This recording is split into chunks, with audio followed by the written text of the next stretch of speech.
Greetings, Johan here again from Into the Pit. Today I've got a vinyl album here for you. This is one of the albums by KEEL. Now, KEEL's history is Ron KEEL used to be in Steeler together with Yngwie Malmsteen, and later went on to form his own band under his own name, KEEL. The debut was called Lay Down the Law. The follow-up to that, The Right to Rock, which is the one I'm holding here in my hand. Very cool album. Some really cool, this is really solid hard rock, bordering on metal, because you have songs like Speed Demon, which go more into the speed metal-ish vibe, and then just catchy rockers like The Right to Rock or Easier Said Than Done. And they actually covered Let's Spend the Night Together by the Rolling Stones on this album. I think this is when,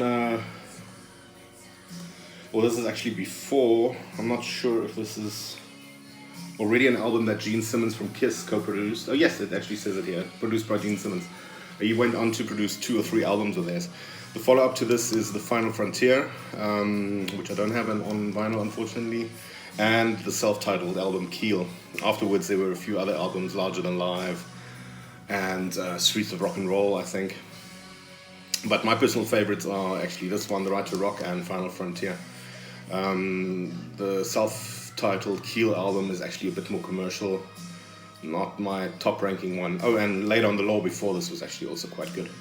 Yeah, this features Ron KEEL on vocals, Brian J on guitar, Mark Ferrari on guitar, who went on to form different other bands as well, Kenny Chasen on the bass guitar, and Dwayne Miller on drums. Yes. Very enjoyable album this. Also don't know too many people that actually have this or like this or know about it even. So this is always one of my favorite 80s bands. I actually got to discover them through a sampler that came out here in Germany called Heavy Metal Monster Festival, which had other bands like Victory and Paganini and Warlock on it, and it had KEEL's song Rock and Roll Animal, which is my favorite KEEL song, but that's off the follow-up album to this, Final Frontier. Yeah, if you can get your hands on it, especially the vinyl edition, go for it.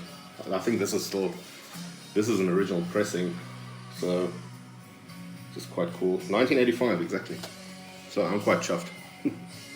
Rock on.